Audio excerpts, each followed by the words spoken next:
The building ban that has lasted a number of decades across towns and cities in the country restricts residents who are classified under informal settlements in the urban area from building permanent structures or even extending their present temporary structures. Although the building ban has taken almost forever in the eyes of residents in the affected places, the Principal Secretary in the Ministry of Housing and Urban Development, Clifford Mamba, has detailed the origins of the building ban and what the ministry is doing to help the informal settlements to shift their present status. Uhulumende ekhabo hlangothi lelitiko la housing uyayisebenza ekuthaneni lokubeksolakala ukuthi kube khona lebe kungekho umzukwana impose le building ban ukuthi kugcine kube khona ama plots lamanengi kulama informal settlements njena kubopa high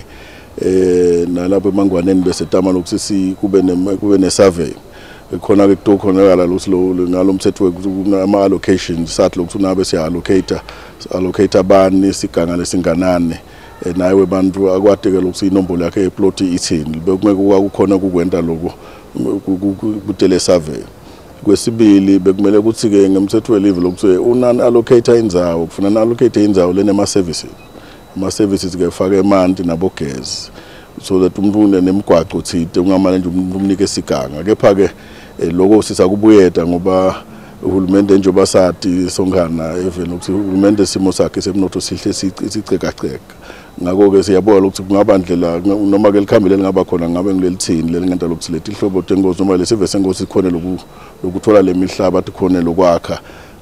ngaphandle kwalingabelelana lengisanza kudisha. In Mbabane, for instance, locations such as Mangwaneni, Mvagweliche, Bahai, Situashini and Manzana, amongst others, are part of the affected places where some residents are still stuck in stick and mud one-room houses. We asked the Ministry of Housing and Urban Development if there was any progress made in helping these informal settlements to settle according to the requirements of the law. Nje mhobodleni ngayethu uyabona nje nawe ushona uyithi abantu highway ngesenqele nje naso quality lesetakhiwe lapho ema locations asentiwe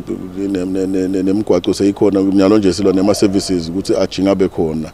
la elwanyaneni lapha kubopha high nakhona lelo wayi le ba surveys now